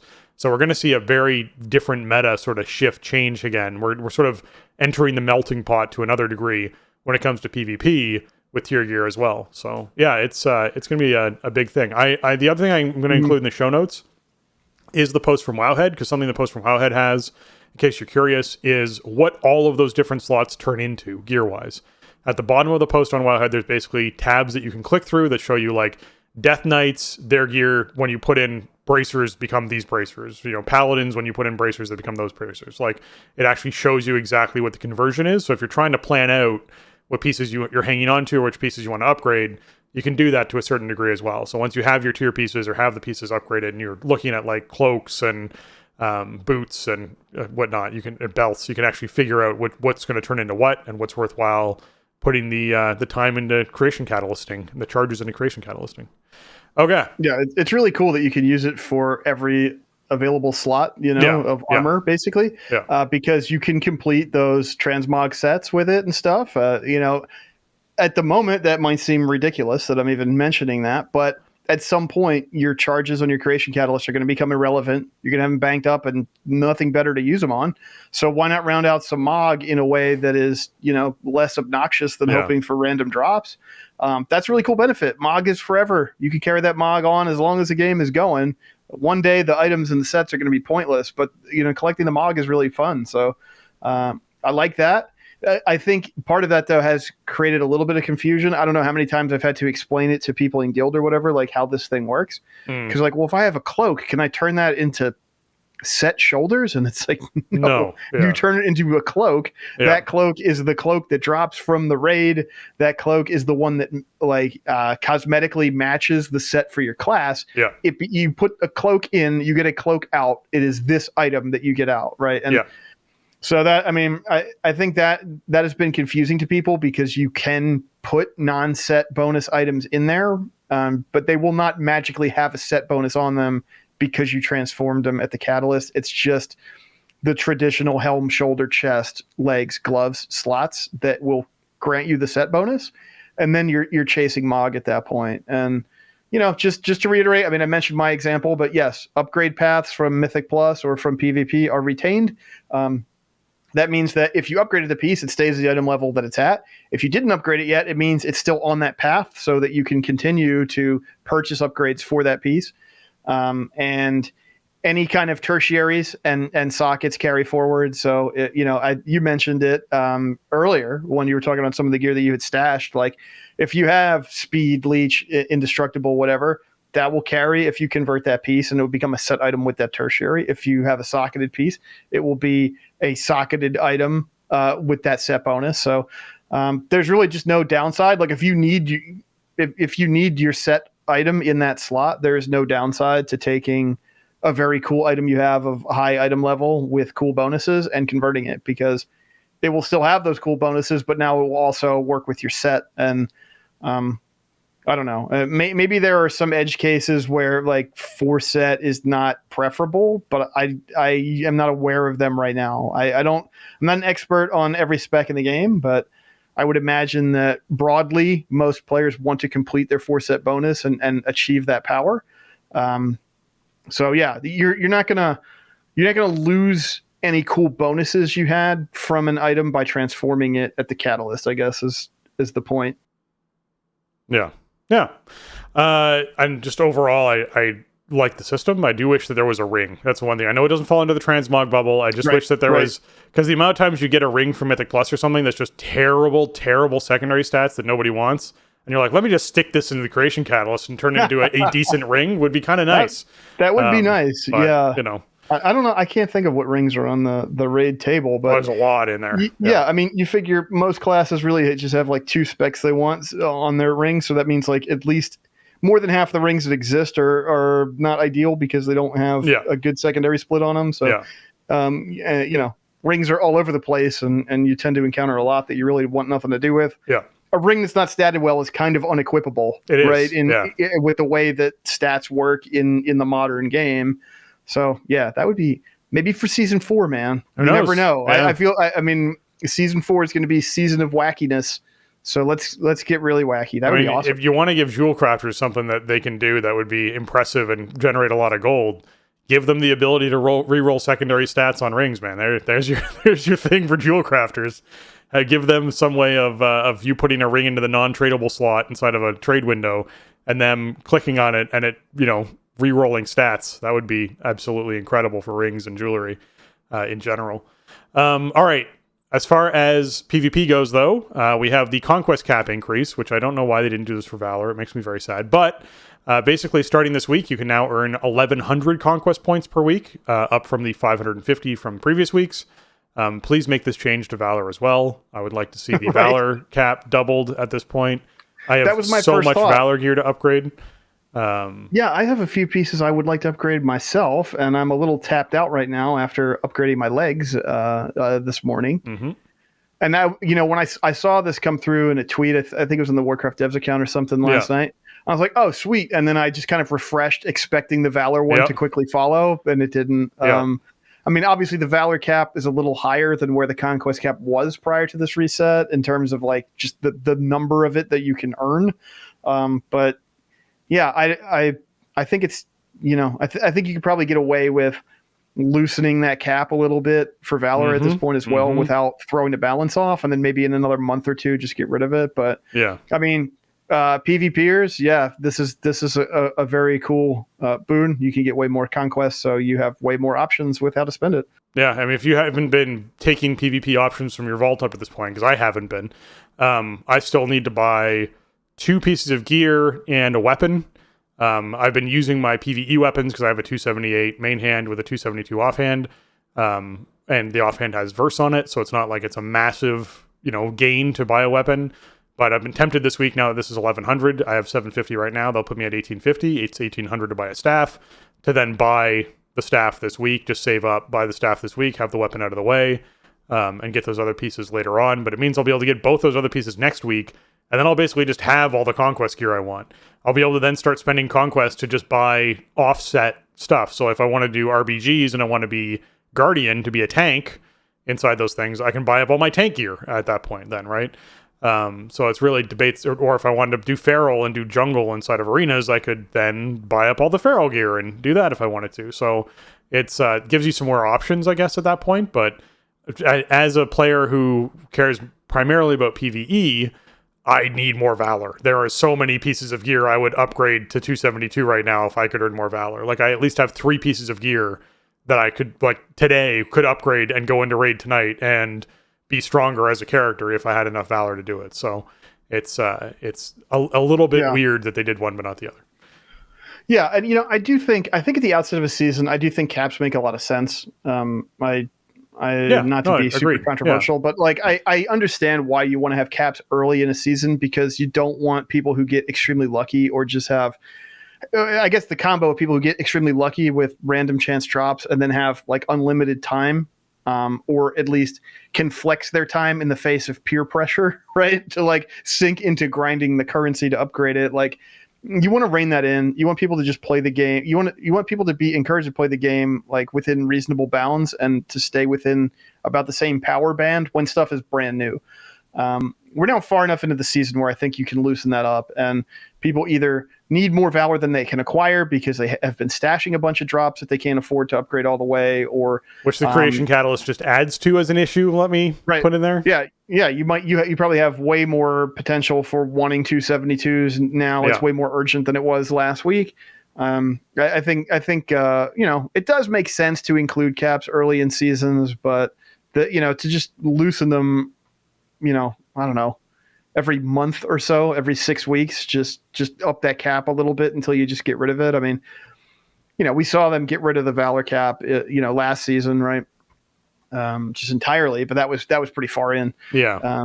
I think you can probably flex in these caps, every few weeks, just loosen it up a little bit more, and then eventually just take the cap off. And then at that point, like, people are in full catch-up mode anyway if they're behind, and people that have been, people that play on the more casual side have had plenty of time to accrue pieces and accrue currency to upgrade pieces, and the people that are really slamming it can have the flexibility they want. I think that's the solution. Yeah. Okay. Renown boost. Basically, renown catch-up for characters. They have improved all of the renown catch-up. They made the broker mark of distinction increase your renown for your covenant from 40 to 60 now. So basically, it used to be you'd use this item and put you at 40 renown. It now puts you at 60 renown. The acceleration of the catch-up between renown 60 is now up from 48. So basically, all the accelerated earnings of renown, so earning 2 renown at a time, now goes up to 60, up from 48. And basically, they've now guaranteed renown levels from Mythic and Mythic Plus dungeons. So your Mythic Zeros and your Mythic Plus dungeons. Torghast layers 9 through 16, defeating a raid boss and winning raid boss in Shadowlands, obviously, and winning a raided battleground. If you do any of those activities, you're guaranteed renown. So yeah, basically they're just saying, hey, you know what, 9.2.5, this far in is the time for people to start playing their alts. We want to make this as smooth as possible. Everyone can just have renown 60 right away if you buy the broker mark of distinction. If you're someone who doesn't have access to be able to buy that item, you're still going to then plow up to 60 super quick with the renown catch-up, and you're guaranteed from all these activities, which means you're going to get renown very consistently. So yeah, great changes. Certainly worthwhile. So good to see. Yeah, I really actually love this change. I've been, as I talked about the last few weeks, I've been playing alts a lot, and that means a lot of renown catch-up. And what I've found, like with the DK, for example, and the Demon Hunter as well, that I had to level up from 50 to 60, I bought them the thing to go to renown 40. And by the time they got through the leveling process and through the Zereth Mortis campaign, they were both renown 80. Well before the end of the Zereth Mortis campaign, I think, especially in the DK's case. So, it was just sort of there. It was a thing that was happening. I didn't really have to pay any attention to it. So that was great. I feel like that's the way it should feel the fifth and sixth time through, right? I think going to 40 made sense when it came in, but I like the fact that in the next dot 5, the item is going to 60, which it gets you just a little bit more of those power unlocks, and the road to the finish line is that much shorter. So it's just more relevant for season 3 and the incoming season 4. And honestly, I look at this and I think, well, you know what? Maybe I will do all covenants on the warrior. Yeah. Why not? Like if you're going to make it that accessible, I can easily get to renown 60 across the board, and then just a little bit of gameplay in pretty much whatever mode I'm doing will get me, max renown, and then that opens up, these other collection systems and these other features. I mean, 6 months ago, I would have told you that I am never going to do that in this expansion, but the more the stuff that they bring in and they flex on and they make more accessible, the more it makes me want to engage with it. So I think something like that will probably be a 925 project for me, just trying to max out all the covenants on my main, and, because why not? I mean, it's all sitting right here, right? Like Anima is a non-factor now. It's so easy to get and fill up that reservoir and, unlock all the features and buy all the cosmetics. Renown is not going to be a problem to max out on and, unlock all the features that unlocks. So I love it. I mean, I think it's so funny because I really consider the covenants. We did sort of, was it like right when 9.2 came out or was coming out or right before it came out? We did sort of like a pulse check on one of the patron shows about where we're at. We're talking about, wins and losses, like successes and failures for this expansion. And I remember just kind of like burying the covenant system. And with all the changes that they've made and continue to make, I think they've actually made it good. I think outside of like conduits, which are just frustrating if you can't get them to max item level, but if you ignore them, they're fine with the items they put in on the Enlightened vendor. I think covenants are actually good now, and it feels good to mess with them and engage with them and change stuff around and just suit them to your playstyle or your activity in the moment or to your character's overall fantasy or whatever. Like, they ended up in such a good place. It just took a year and a half to get there. A year and a half of live plus alpha and beta, but this is just more evidence that makes me feel like they've gone in the right direction. And I almost feel like, maybe where we ended up with covenants in 9.2, 9.25 can be a blueprint for these types of max level character progression systems going forward, where it's like flexibility is key, choice is key, and being able to benefit from earned experience is key, right? Like progress you make in on your account carries over to other elements of your account. Your other characters can jump in and make different choices, explore different elements of the system without having to do very repetitive content. I think that's kind of where we ended up finally. It took a bit too long to get there, but I think that could be a lesson. I mean, I think there ended up being a lot of cool stuff in here that we can benefit from going forward. So it'll be interesting to see where they take it, but this particular change with just making that renown item even better I think it's perfect for the very tail end of Shadowlands. Jason, I disagree. And I only disagree for one reason. Okay. Mission table still resets every time you change Covenant. Okay. I mean, mission table is a whole other story. Until they fix the mission table when you swap Covenants, I am opposed to the Covenant system. Yeah. What they really should have done, I think, is in hindsight, maybe the mission table should have been separate from Covenants. Sure. Mission table should have been like an Ouroboros, and you have soldiers from all the Covenants, and it's one unified progression system on your character instead of you have. Yeah, I'm not going to do that. I'm not going to have 4 armies of level 60 followers because that's just way too much. Well, and so here's the problem, right? I send out a bunch of missions for rewards that I want on my character. Hey, you know what? Maybe I'll do some PvP. Let's try it as Necrolord. Oh, wait. I have all these missions out. Let's wait 9 hours until they all come in so that I can swap Covenants and get those rewards. Because if I swap now, all those missions are canceled. And I lose the anima that I just spent sending all these people out. And all the time progression towards them. Right?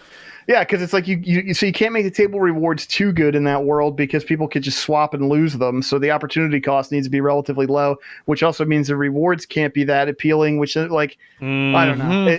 I feel like it may, in hindsight, maybe it would have been best to just detach it from Covenants and have it be like a Shadowlands specific feature that was not tied to a Covenant choice, and it was just a thing that you would do in Ouroboros with Bolvar or something. I'm fine with that. I'm fine with that option. I think that's a great option. I would also be fine with them letting me manage 4 tables at the same time. I would do that. That'd be fine with me. Yeah. Let me manage 4 tables at the same time. If when I sent out missions with Ardenweald and then I switch over and go to Necrolord, those missions are still going in Ardenweald and I can send out missions on Necrolord. Great. Right. I love this system. Yeah, it's probably some kind of tech hurdle, I would imagine. I think maybe, I think they could build a similar type of thing. It works with the freaking garden, expansion. Man. My garden keeps growing even when I switch Covenants. Right, but there's no 1-to-1. Sure. Right? There's no garden in the other Covenant. Yeah. There's a completely different feature. So there's probably something intrinsically linked to how that mission table thing works. And plus it's got the API for the mobile phone and all that. Like, yeah, it's probably. I think you can take some lessons from it and design a more flexible and smarter system in the future, I guess is what I'm saying. And, before we saw some of these changes and before we saw the stuff in practice, I would have said just throw it all in the garbage. But I don't know. I think we ended up in overall a pretty good spot with it, and just just keeps getting better. Keeps getting better all the time. I am grossly blowing out of proportion this thing. I will say that personally, it is a barrier to me swapping Covenants. Before I swap Covenants, I do always think about where are my missions at. Do I need to wait a little bit before I do it? That is a consideration, which I don't think it should be. I think that even having to be a consideration for me with Covenants is a barrier that shouldn't be there. But everything you mentioned about Covenants is true. It's a substantially better system. It's in a really good spot. I think they can take really good blueprints from this. I totally agree with you on that. Every time someone's like, "Oh, Covenants are great. This is going really well," I'm like, "What about the mission table?" the table's rough, man. It really is. But I think it was a casualty. It was ultimately a casualty of making the system much better. So it's just something that couldn't be fixed, I guess. Yeah, I guess. All right. Anyways, hot fixes. As far as hot fixes go, there were some minor ones to classes, but nothing, primarily just bug fixes to a lot of the interactions with either tier sets or some of the abilities. Things like with Demonology, they fixed an issue where Demon Bolt was incorrectly generating soul shards against targets that are immune to damage. Like the niche situations where things like this are happening. That's probably also primarily a PvP situation where someone's spamming demon bolts into someone who has their, paladin bubble up or something like that. And as far as ciphers, the first ones, they did a poke fix where he will now be resummoned if a player uses the customization console, which, by the way, they fixed this past week. That was one of the things they did. If you were curious about that poke customization console and where to collect the items to be able to customize your poke, they're now in the game. You can now actually earn them from opening up chests and doing things like that. So if you want to get, all the different poke armor design stuff and colorations, you can now do that in the game. And some Wowhead posts show you where to do all those specifically. But yes, one of the big issues was when you were using the customization console, he wouldn't be summoned afterwards automatically if you had him out, which means you have to resummon him. So they're just trying to fix little bugs like that. As far as the raid goes, they did a little tweak to one of the abilities in the raid from the trash mobs. The Reflective Bulwark, which is a trash mob ability, which basically any damage done to that mob is reflected back at the player, is no longer triggered by area effect spells like Blizzard, which is amazing because FYI, when we are pulling trash and I hit Starfall, I don't want to die instantly, which is what this was doing. It was essentially reflecting all of my Starfall damage back into my character, and you just watch Boomkins and mages and warlocks just explode because the moment this barrier went up, it was reflecting so much damage back, it would just kill them. The other thing they did was the Reflect Bulwark has significantly reduced its duration and no longer triggers off auto attacks. So, yeah, it's not going to do as much damage. It's basically was just one of those like trolly sort of trash mobs that Blizzard puts into the game where they're like, oh, so this is going to surprise someone. And they're like, okay, the trash in here is already kind of painful to get through because there's enough of it, but then to put in a mob like this where like people essentially are encouraged to just stop damage is just not fun. So they're bringing some of the fun back with this mob, which is nice. I was so sad that they changed this because every single week we get to these guys on the bridge and we'd pull them, the shield would go up, my boomies would starfall and instantly kill themselves. And it was funny every week. So fun detected. Got to change the Reflective Bulwark.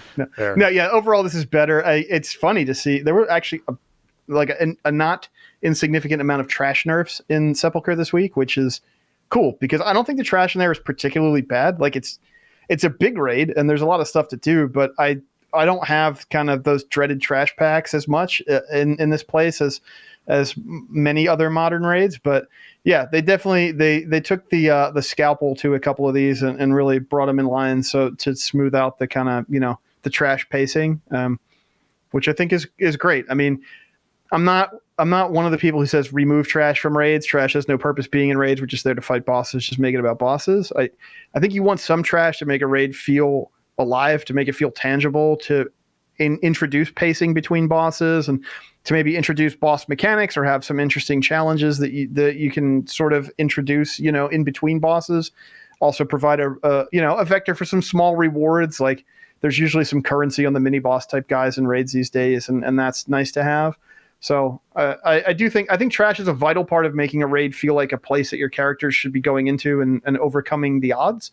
But it also, it shouldn't be like immediately killing people because they attack the trash mobs. Stuff like that is probably just not in line. But or the tanks pulled the trash mob while you had some AoE rolling and it just kills you instantly because they pulled the mob. That's not fun. Yeah, it's not really I think that starts to veer into, the trash is like slowing down the pace. Like obviously the trash is there to slow you down, right? It's a pacing mechanic, but when the trash becomes such a focal point and you're like sitting around waiting for your turn to attack the trash, then it starts to not actually serve its own purpose. Like I said, anytime where you have to stop doing damage is not a fun time in this game. Especially on boss encounters. So when there's trash where it's like, yes, the best maneuver here is to stop doing damage, that's just not, it shouldn't be a design aspect of the game. It just really I agree. It pretty much always feels bad. I mean, I think you could like limit it to a certain thing where it's like, okay, this boss fight, like this mechanic that on a mob that is taking up 2/3 of the screen and is called out, like, yes, don't attack into this because a thing happens, like, it's okay, that's fine. But when it's like everybody hold DPS because we don't want to push the boss too fast because then we have bad overlaps and everybody has a bad time, like that design sucks. And trash shouldn't be reflecting damage to the point where it's killing you. Well, do you remember an example of this? Do you remember the trash mobs that were before Skitra, where they were like immune to certain types of damage? Mm-hmm. That to me is a better way of doing this. To go, hey, Yeah. guess what? These things are immune to nature damage, and those things are immune to fire damage, and so people have to like actually focus the correct. So your fire mages should be killing the nature one, and the people who are your boomkin should be killing the fire one. Like that to me is a better way to sort of make trash interesting and dynamic in this way. Not okay, everyone just stop damage because you're going to kill yourself. That's just not interesting. Yeah, I think there's ways to have cool trash, and as funny as the reflective bulwark is, it's probably not the way to do it. Yeah. All right. Another fix that came in is you might have noticed last week with it being World Quest bonus event that the world quests in Zereth Mortis weren't counting towards the World Quest bonus event completion. They hotfixed that partway through the week, so that is now resolved. Clearly, they just hadn't run into this before, and so they got it resolved this time around. And then last but not least, the War Mode PvP quest, A New Deal. That's the one where I said, hey, just pick up this quest in War Mode, go into Zereth Mortis and open a bunch of crates and kill a bunch of rares. Now actually contributes a large portion, is what they say. I haven't actually seen what this is yet this week, towards the Patterns Within Patterns quest. So if you actually do A New Deal while you're on the Patterns Within Patterns, not only are you earning completion towards Patterns Within Patterns by opening the chest and killing rares to complete A New Deal, completing it, like turning in the quest itself, also contributes a lot towards Patterns Within Patterns. So I'm anxious to see what that looks like this week. If it's worth like 20 or 30%, that's huge. And if them saying a large portion, it might mean more than that. So if I get 50% Patterns Within Patterns completion for doing A New Deal, that's a golden, amazing opportunity there to get 3,000 honor on top of that. So yeah, definitely worth picking up that quest. All right, with that, we're going to play a quick sounder for our patrons, and we'll be right back. Hi everyone, I'd like to take a moment to thank our patrons. They contribute a ton to our show and help us to improve on the content we create. Today I'm giving a special shout out to Arajian, Celian, Greg, Kapawi, Mibble the Mighty, and Shorel. Thank you. This sounder is for you.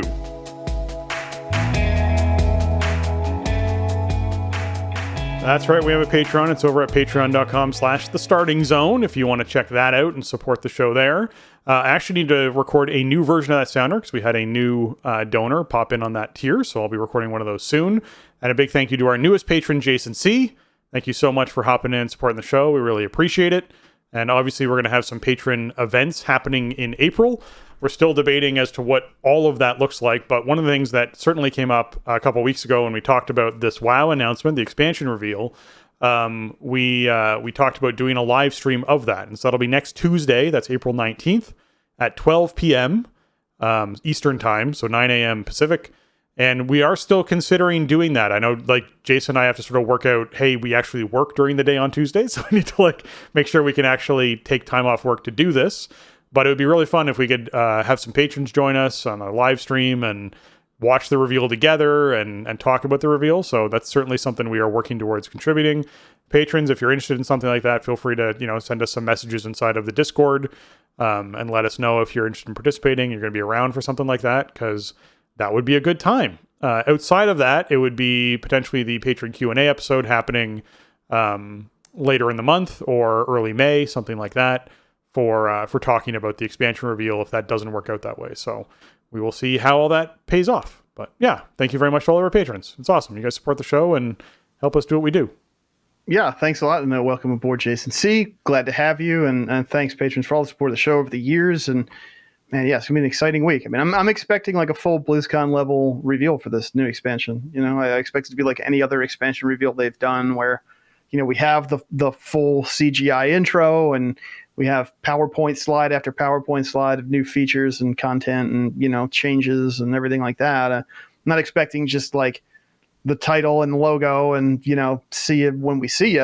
It's gonna be big. It's gonna be the kind of thing they would normally do at a BlizzCon. It's just they're not doing that type of thing right now this year or maybe anytime soon. So, it's the only thing that's more exciting than a new expansion reveal is that new expansion actually releasing. So this is, it's man, we got. I think we have reason to be optimistic. I think 9.15 and 9.2 and what's coming in 9.25 has shown us that we remain on an upward trajectory. It just keeps getting better, and I think there's a lot of reason to be optimistic for the future of the game, which that feels good, man. It's been a long year or so coming out of the darkness, but yeah, it feels nice to at least have the perception that we're coming out the other side. Yeah, Yeah, exactly. And then if you folks have enjoyed this episode, consider leaving us an iTunes review. Those 5 stars really help us out. We got one here from Chiefy Beefy entitled Great Show. That's also a great name. I started listening to a few WoW podcasts when I came back from a 10 plus year break before 9.0.5. All the systems in Shadowlands were quite overwhelming for me as a returning player, so I was trying to learn the ropes again. Of all the podcasts I've tried, Spencer and Jason stand out as my number one by far.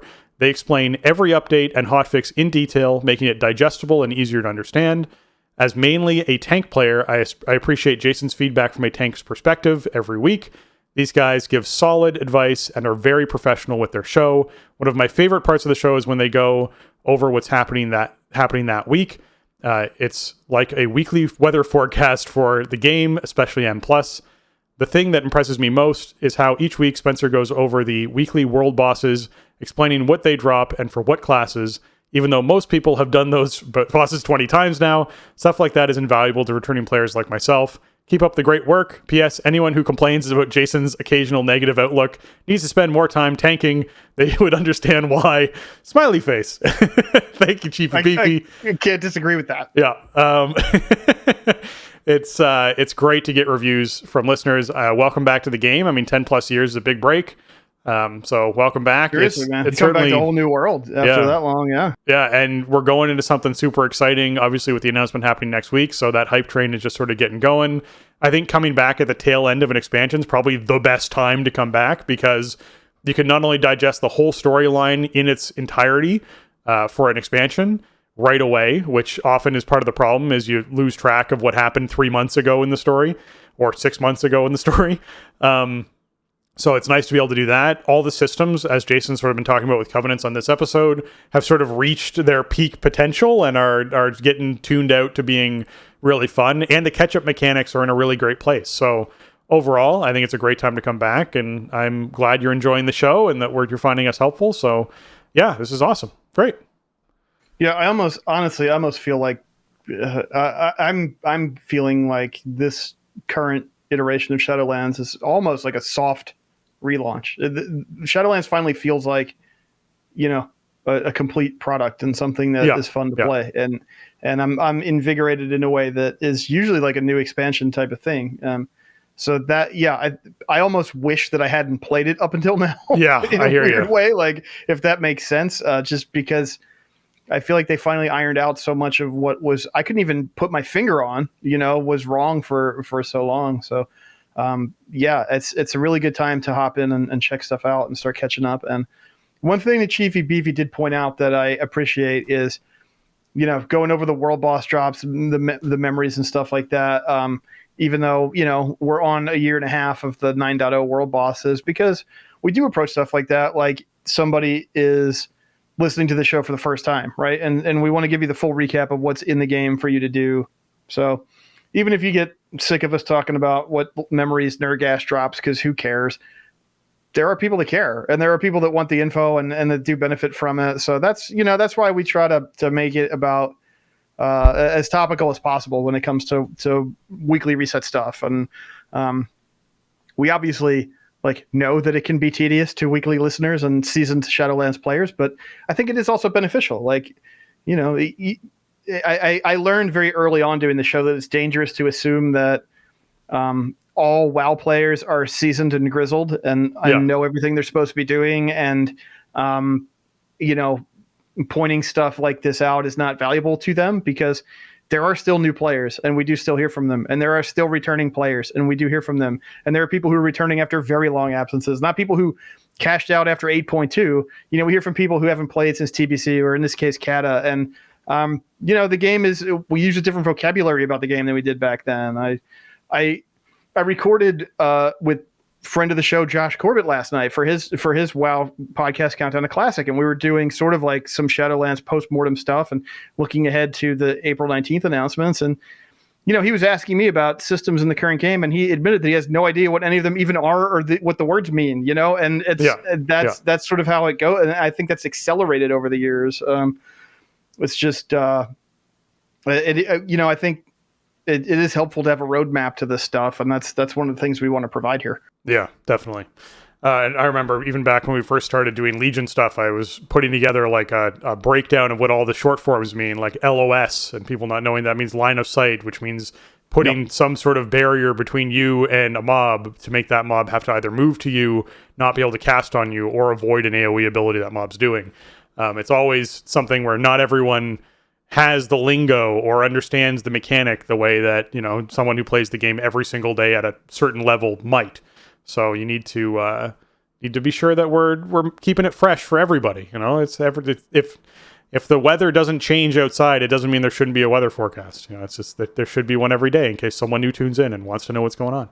All right, that wraps up episode 514 of The Starting Zone. If you want to check out show notes for this episode or leave us a comment on the show, head on over to thestartingzone.com, the official website for the Starting Zone podcast. If you want to contact the show and leave us your feedback or ask a question, you can email us at thestartingzone@gmail.com or reach out to us on Twitter, or join our Discord over at thestartingzone.com/Discord, and you can hop into the channel and chat with us there. We have a store over at TeePublic. That's teepublic.com/stores/The Starting Zone. You can check out all the designs on everything from shirts and mugs and stickers and all that kind of stuff. And Jason, where can folks find you on the internet?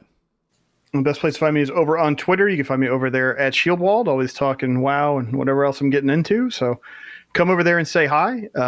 I streamed WoW last week for the first time since July. I don't know what came over me. I just felt like turning on the webcam and doing the thing. So twitch.tv/Shieldwald, Tuesday, Wednesday, and Sunday nights, doing Sepulchre Raid, doing Keystones, just hanging out for a little bit. So you can come check that out if you want to. And I just mentioned I did some audio with Josh for Countdown to Classic. I don't know. I'd imagine he's going to get that up before the reveal stream next week. So check his feed. He always edits together these monster episodes, and we did like a 2.5 hour record last night. So, but knowing him, he'll cut it into a 4.5 hour episode or something in between now and the 19th. So, check that out. Always a privilege to sit down with him. And I got a feeling we're going to be inviting Josh back to TSZ Air soon, because there may or may not be some big things happening on the classic side of the house as well. So, no matter what you're into with WoW right now, I think it's a good time. Yeah, definitely. If you're trying to find me, you can find me on Twitter at Spencer_Downey, or over on Twitch at twitch.tv/SpencerHD. I actually fired up my stream for the first time in a while last week when we were doing Bruv Night, basically on Friday nights. Sloot and myself, and sometimes Towley, and a bunch of the guys Josh, who's Lore, who's now moved on. He now works at TikTok. For those who are curious where Josh went, he now works in TikTok gaming. So he's over there supporting content creators and some of the new innovative ideas they come up with for the gaming side of TikTok. So that's where Josh ended up. But we get together on Friday nights and hang out and play silly games. And I think last week we played Overwatch and then played some League of Legends together, which was silliness to begin with. But yeah, that's some League, huh? I know. it was that 2:30, 3 o'clock in the morning League of Legends with 4 drunk people was the entertaining. Did you tell Mick? No. You got to get Mick in there next time. That's right. I have to try and drag Mick into it. Oh my goodness. So that's always a good time. And I've been contemplating streaming some of the raid stuff, although like Halandris is, I would almost say, monotonous to watch at this point, because I literally do the exact same thing every single pull, and you just wait for someone to screw up. So there'll certainly be some nerd screams if we kill it, but maybe I'll stream tonight when we do Reclear. Reclear is always odd because I'm sort of in and out based off of trying to get tier pieces for people. Although I think we're saying goodbye to Heroic Raid for the rest of Prague. I think we'll do Heroic Raid on off nights, or if someone wants to go do it, they can. I think we're just going right into Mythic and sticking with Mythic through the week. So hopefully tonight's going to be a great stream of showing a lot of Mythic stuff if I stream that, and then we'll go right into doing Halandra stuff on Wednesday. And hopefully Halandra dies Wednesday, and then Thursday you get to watch Anduin, and that'll be a really good time. So you get to do all that. I'm healing for the rest of the tier, so it'll be Resto Druid POV for most of this. There's only earlier bosses that I do boomy stuff now, because we want a 5 heal the last chunk of this raid anyways. So yeah, anyways, with that, for Jason and myself, thanks for listening, and jobs done.